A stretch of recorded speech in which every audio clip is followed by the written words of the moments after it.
Hey Health Heroes, welcome back to Autoimmune, the channel all about helping you improve your autoimmune health naturally. And today I have a special recipe that I want to show you. It is going to be tiger nut butter, but it's kind of my own little recipe that I just came up with.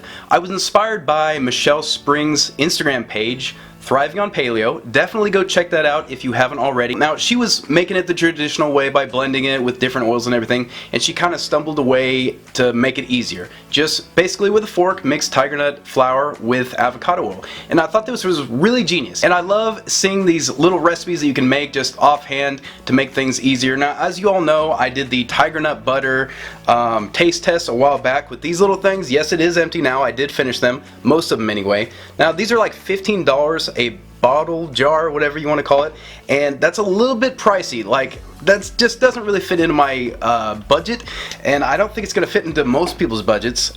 Here's the carob. I didn't quite finish that one. I don't like the idea of it having coconut sugar in there. You know, coconut sugar, it's not regular sugar, but it's still a refined sugar, right? So it's all the same thing. It does the same thing to your gut microbiome. We don't need that. So I wanted to make it myself, and then I heard somebody else saying, hey, you can make it yourself using just tiger nut flour. So when I saw Michelle Spring making her own the easy way, I thought, I gotta do this. But I didn't just use her regular recipe, I wanted to make my own. So without further ado, let's go to the recipe.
Thank you.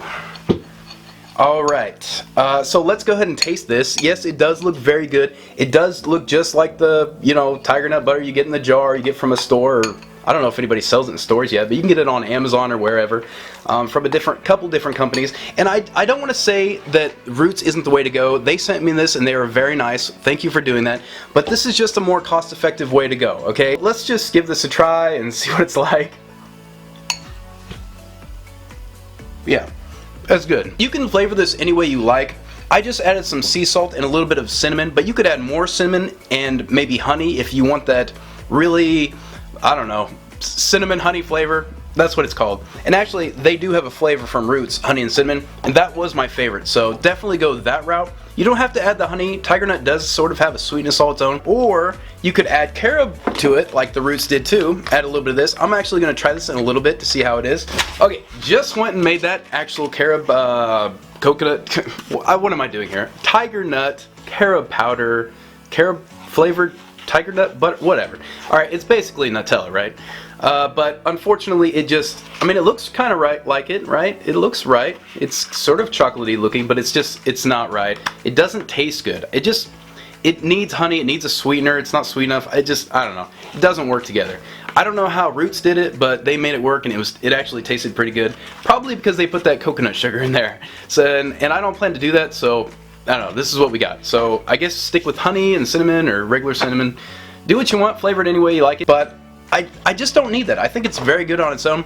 You could put this on fruit.